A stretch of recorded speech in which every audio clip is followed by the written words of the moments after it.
भद्रकाली कपालिनी दुर्गा क्षमा शिवा धात्री स्वाहा स्वधा नमस्तुते।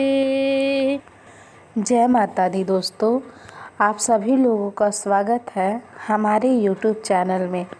आज हम बात करने वाले हैं कर्क राशि वाले जातक का साल 2022 से लेकर 2027 तक कैसा रहने वाला है आपका। मेरे प्रिय दर्शक, हम आपको बताएंगे कि आपके 5 साल तक का समय कैसा रहेगा, आपका प्रेम संबंध कैसा रहेगा, आपका कैरियर कैसा रहेगा, आपको धन का लाभ होगा या धन की हानि। तो आइए हम सबसे पहले बात कर लेते हैं कि आपका सेहत कैसा रहेगा। आपसे अत्यधिक काम की अपेक्षा की जाएगी। आप कुछ भी किस्मत के भरोसे या कोई भी छोटा सा काम किसी और के भरोसे नहीं छोड़ सकते। हालांकि अंत में कोई बहुत अच्छी खबर मिलेगी जो आपके प्रयासों की सहायता से संबंधित होगी। आप अभी किसी ऐसी स्थिति से बाहर निकलने की कोशिश कर रहे हैं जिससे बाहर निकलने की हर कोशिश अभी नाकाम साबित हो रही है।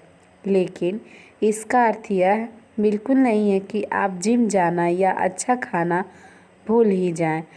खुद की अपेक्षाएं थोड़ी सी कम रखें। खुद को असाधारण साबित करने की कोशिश को छोड़कर कुछ बातों पर ईश्वर के ऊपर ही छोड़ दें। आपकी परेशानी कहीं से कम होने का नाम ही नहीं ले रही है।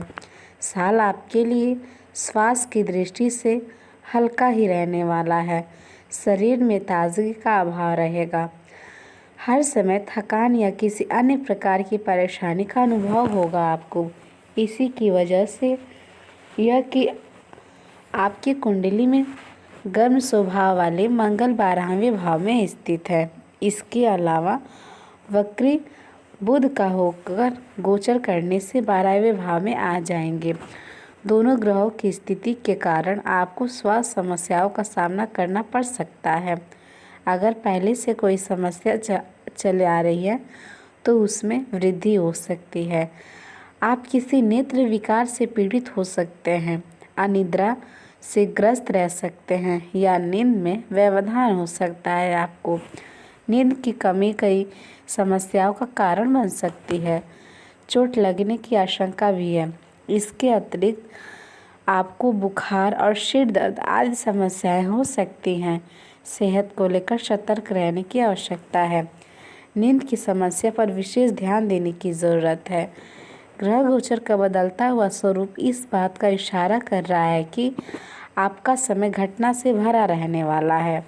दोस्तों, आगे बढ़ने से पहले हमें आपसे विनम्र निवेदन है, अगर ये वीडियो आप लोग को सही लगे, आपके जीवन से मिले, तो प्लीज़ आप हमारे वीडियो को लाइक कर दें। और जिन लोगों ने हमें सब्सक्राइब नहीं किया है वो लोग हमें सब्सक्राइब करके बेल आइकन का बटन दबा दें। मेरे प्रिय दोस्तों, आपका एक लाइक और सब्सक्राइब हमें अगला वीडियो बनाने के लिए बहुत सा उत्साह प्रदान करता है। हमें उम्मीद है कि आप लोग हमें सपोर्ट करते चलेंगे। तो चलिए अब हम बात कर लेते हैं कि आपका लव लाइफ और पारिवारिक संबंध कैसा रहेगा।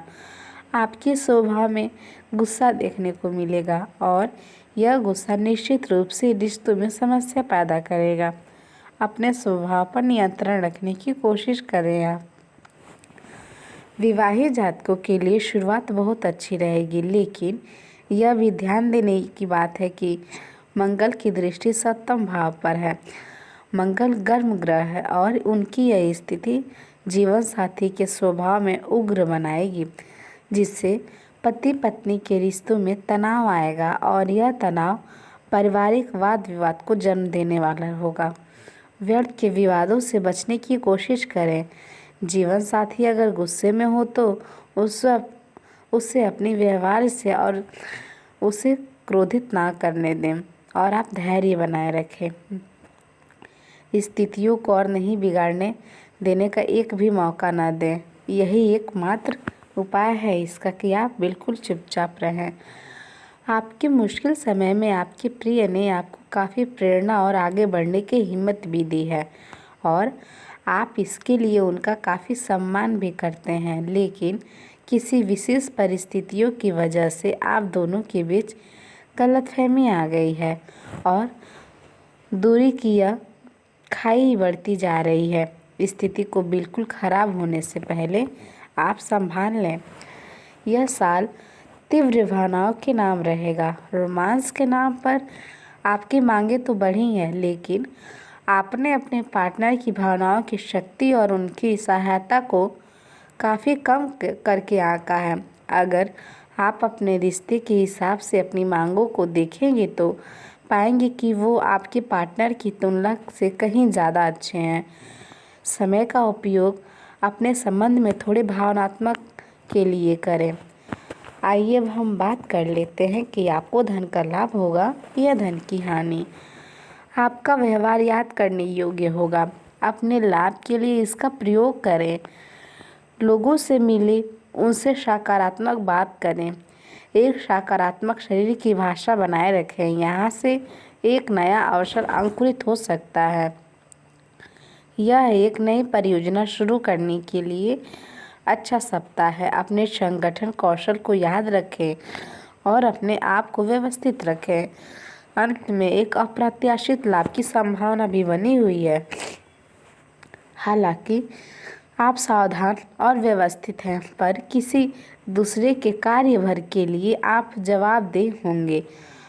अपने और अपने काम के तरीके पर विश्वास रखें। एक बार में एक काम करो, सुव्यवस्थित तरीके से करें और अगले दिन तक आप चीज़ों को आकर वापस पाएंगे। उस समय तक अपने सहकर्मियों के साथ किसी बहस में संलिप्त हो सकते हैं आप, और आपको ऐसा नहीं करना है। आपको अपने सहकर्मियों के साथ संलिप्त नहीं होना है। आइए अब हम बात कर लेते हैं कि आपके लिए मेरा आज का शुभ विचार क्या है।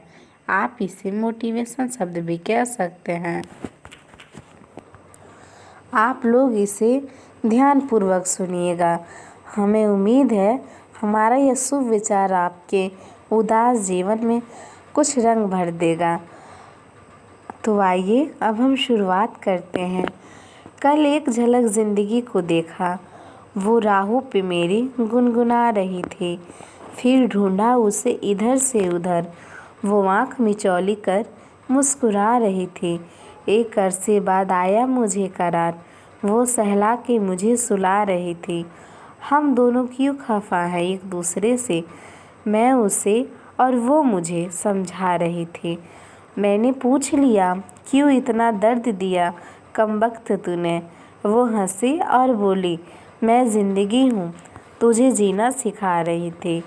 ज़िंदगी में सबसे ज़्यादा दुख दिल टूटने पर नहीं, बल्कि यकीन टूटने पर होता है। एक बार इंसान ने कोयल से कहा, तू काली ना होती तो कितना अच्छा होता। सागर ने कहा, तेरा पानी खरा ना होता तो कितना अच्छा होता। और गुलाब ने कहा, तुझमें अगर कांटे ना होते तो तू कितना अच्छा होता। सब तीनों एक साथ बोले, हे इंसान, अगर तुझमें दूसरों की कमियां देखने की आदत ना होती तो तू कितना अच्छा होता। खुशी पैसों पर नहीं, परिस्थितियों पर निर्भर करती है। एक बच्चा गुब्बारा खरीद कर खुश होता है तो दूसरा उसे देखकर खुश होता है। मेरे प्रिय दर्शक, हमें उम्मीद है हमारा ये शुभ विचार आपको काफ़ी पसंद आया होगा। आपका बहुत बहुत धन्यवाद हमारा ये वीडियो देखने के लिए। हम फिर से मिलते हैं अपने नेक्स्ट वीडियो में। तब तक के लिए जय माता दी। आपका दिन शुभ हो।